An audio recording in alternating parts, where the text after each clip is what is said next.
yonke leyo nto leyo wena yini eyaku-inspirisha ukuthi uzungenela kulo mkhakha wobu-DJ because self DJ baningi especially eMzansi.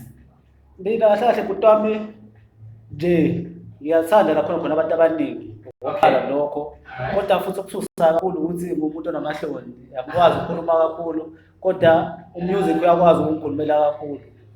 Yeah, because music speak louder than mina bekuthi ngakhuluma nje. Yeah, uyakwazi khona ukudlulisa khona i-message kwabanye abantu kwethu. All right, okay. All right. And so what I want to put you've made imaki in the house and gqom scene, right? Yes. Where basically you are a house and gqom DJ. All right, cool. So, yini eyadonsa yaheha specifically kulama genres out to which is igqom kanye house. Okay, right. Kusho ukuthi ngingaqala nje kwi-house music. House music ngathi zayikhathi kade umusic kade kuyiwona vele kade udlala because igqoma ade lingekho leso sikhathi. So kahle kahle igqom nje umculo waseThekwini. Okay. And futhi kube khona isikhathi la khona kade kufika khona umculo okuthiwa amapiano.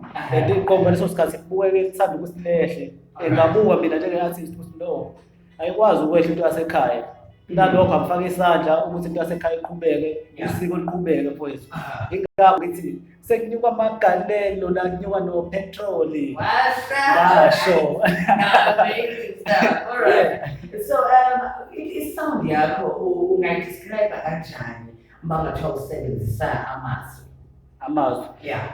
Okay, kahle kahle mina la ngiqala ukwenza music ngenza i-kwaito music. Okay, all right. Mina into engiyenzile ku-music kwami ngithathe isound yasekhaya elizwa ukuthi igqom. Istyle akangashintsha sama-lyrics ngabuya ngekwaito phezu kwegqom. Okay. Abantu abaningi abayithathe njengokuthi igqom kwaito but ayikho into enjalo kodwa ngiyathanda lelo gama. Ngiyafisa ukuthi umusic wami ngelinye ilanga ungabizwa kanjalo ngoba uphethe iy'tayela eziwu-2. Okay. Yes. All right. Yeah. Okay, all right. So you know, like you are known, right, for services, for performances akho, electrifying aheha umuntu obukele okanye there's in that particular place odlala kuyona, right? And nandlela oblenda ngayo the genres zombili kuyihlanganisa in one. What's your secret behind control that dance floor? Because I know for a fact, if you're a DJ, for sure, you gotta control the dance floor. Once on a DJ booth and you're playing something and the crowd is not dancing, so when I get secret control like local. Okay, alright. But I think I should call it indlela engibukeka ngayo bengiyophefomela abantu. Okay. Ngaso sonke isikhathi kumele uma u-DJ ukuze abantu bakuthathe serious, zama ukuthi ubuke serious. Yeah. Futhi into yenzayo kanti uqala uyithande wena before ulinde abanye abantu ukuthi bayithande. Bayithande, yes. Yeah, cathi abantu basuke bezolinda wena ukuthi wena ukuyiphi imudi then abantu bangakwazi ukuba kuleyo mudi wena osuke ukuyona. Kodwa thamba udlala i-radio kodwa ubukeka uphocobele udangele awuhlelekile ekugcineni abantu ngeke baze bayinake into enhle ozama ukuthi ubenzele yona. Yeah. All right. Okay. Cool. Okay. So what has been your most unforgettable gig ongasoze wayikhohlwa ever since uqale your DJ journey? Ngiyawuthanda-ke ukuthi wami lowo mbuzo loyo. Kahle kahle la kade ngine-gig last year 24. Okay. I like to say big shout out to Rocktax, DJ Rocktax okwazi ukungisiza kuleyo gig leyo. Okay. Kodwa i-support engiyitholile kubantu iyona engibonisile ukuthi no lento enkulu ayikho ncane njengoba ngicabanga. Because abantu abaningi bayaqala ukuthi ba-understand i-music engikwenzayo nangendlela engu-arrange ngayo. Because mina isikhathi esiningi ngenza sure ukuthi kumele ngikhulume iqiniso lento engingakwazi ukulikhuluma kumuntu nje face to face kanje. Njengomuntu onamahloni i-music uyakwazi ukungisiza lapho. All right. Yes. Okay, cool.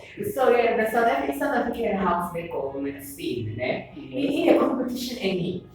Okay. Yeah. So when how do you stay relevant and unique while on the competition? Because I mean, you look this direction as this one, you look that direction as this one.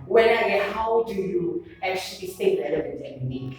Me, I always be myself, my brother. Okay. Yeah. Right. So lokho kungilekelela ekuthenini even noma kuthiwa isitayela singashintsha kanjani, since mina ngizongakukhohlwa kube yimina, ngiyohlezi ngihamba ngesitayela sami esizohlezi sifana sonke isikhathi. Okay. Ngize ngincamela ukuthi kube abanye abantu abazozama ukuthi bazenze mina, not mina ngizenze bona. Because mebeshintsha kuzomele nami ngishintshe ngibalandele, ngoba ngisazazi ukuthi ngenzani. Yeah. Okay. Kumele kube powerful. Amazing, great stuff. So, we have faced challenges amaningi as a DJ, right? DJ journey yakho yini ekwenza ukuthi uqhubeke nomsebenzi wakho and be like, you know what, one day izobopha, one day it's gonna happen ngale ngifuna kwenzeke ngayo. Yini le driver? It's patient. Okay. Yeah, because mina lento engiyenzayo isuka ngaphakathi enhlizweni yami. Alright. And futhi into engiyinotisile, i-message engizama ukuyidlulisa kubantu iyafika and baya-responda kuyona. Okay. Yeah, iyona into engiphusha kakhulu ukuthi no, I must release more music for people. Yeah, cathi kuzoba mnandi futhi. Alright. Yes. Okay. So, are you currently working on any original music or maybe other collaborations that you want to come back and our cross-seller with maybe there's something going on? Go into us and I to take it down. Kahle kahle lo mbuzo ufika kahle ngiphezu kwesingili engiyenzayo featuring Master Kid RSA. Okay. Owakhona la Mlazi. Yes. Okay. Ngomhla ka-28, which is my birthday. Oh wow, what a birthday present. Okay. It's still a bomb music. Okay. But kodwa music ngiwuthanda wonke because I'm willing to do wonke ama-genre of music. Okay. Yeah. Alright. As much as I can, yes. Okay, cool. So, which South African artists or DJ would you still love to collaborate with? Mangathiwa you given the opportunity to tour DJ Ngegama naye lomfana awumbambe. Umthatha. Abakhe nje. DJ Tira. Alright. Because DJ Tira is a hard worker, bro. Yeah, no way. Siyasebenza ngempela bana. Abanye abantu bayakhuluma ukuthi khona okumbi vele bazokhuluma futhi mawenza into enhle abantu abaningi isikhathi esiningi bakubuka njengomuntu ongekho right. Yes. But lo DJ mina ngokwami uyena ukukhuthaza kakhulu ukuthi ngiqhubeke nento engiyenzayo ngoba uyi-hard worker bethu lento engifisa nami kube yiyona ngelinye ilanga into engizama ngayo yonke indlela ukuthi ngibe yiyona. Okay. Yeah, and the second person unfortunately is my friend DJ Kabza from Nazareth. Okay. Yeah, that guy is powerful. Wait, Nazareth Kasandi. By Pinetown. Yes. Pinetown Kasandi. Okay, cool. Alright. Yeah, those two. Yeah, ngiyabakhulu phezulu ngoba basebenza kanzima. Wow. Jabulisa abantu Abantu, basho yes. kanjani. Yes. Amazing, great stuff. So outside of umculo, as wena, why did you get that? Like, okay, as Sanage, the music department of it, we're looking at where personally, where Uba. Mina phethe uSiphamandla wakamabaso bafu. Ngidabuka endaweni yaseSikhothi kodwa ngakhulela khona eNtshongweni. Okay, alright. Emakhaya nje kakhulu bethu umfana ongakaze ayithole ishiva lemthani. Kodwa ngidala. Oh man, so yeah, I mean, but it's hard to take it down wherever it's a performer, like Valentine's. I'm not sure in PS way to my DJ album, you know? Oh, that's okay. So, main advice for my leaders are maybe I'm a young upcoming DJs. Abafuna ungena and break into the industry. Into engingayisho bafethu ukuthi thatha umsebenzi wenu serious. Okay. Stay focused. Uzame futhi nokuthi umusic wakho ube khona online, hayi lento ukuthi umusic ube ma-USB kuphela ngoba lokho kuyawubulala umusic. Because into enginothisa kakhulu ama-underground artist afihle izinto esiyidingayo kakhulu kodwa ngokuthi i-research abayenzi ugcina lo msebenzi wonke ungakwazi ukuthi ufinyelele ebantwini. Yeah. Yes. Alright, okay.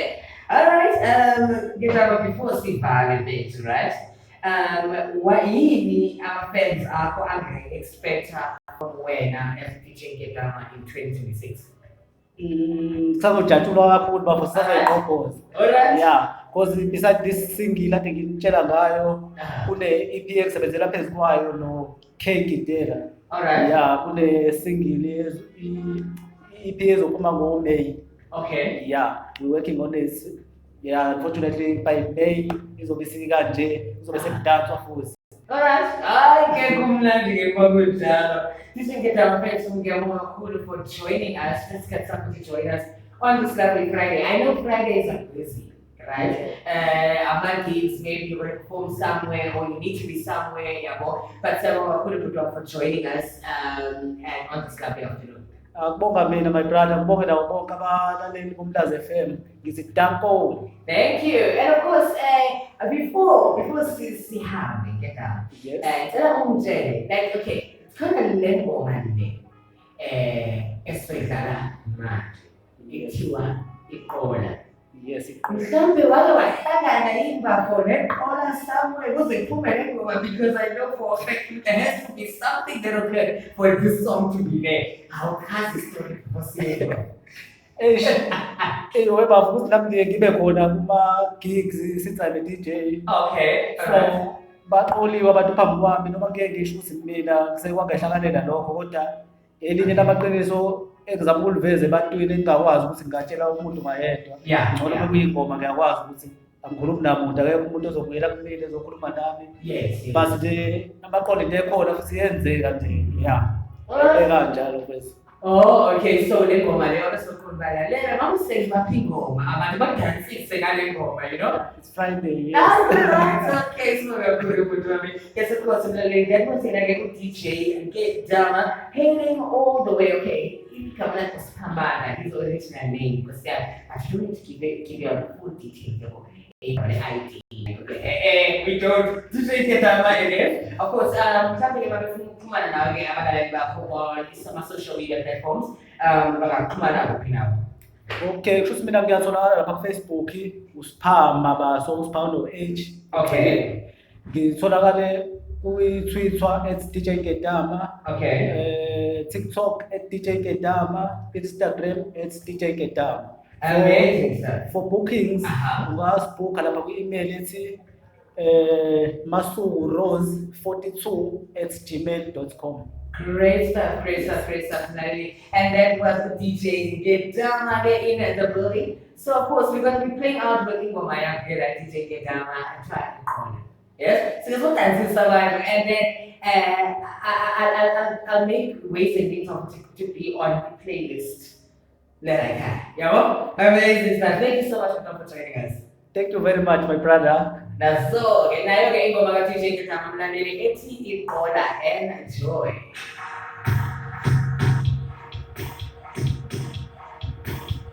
Okay. I see.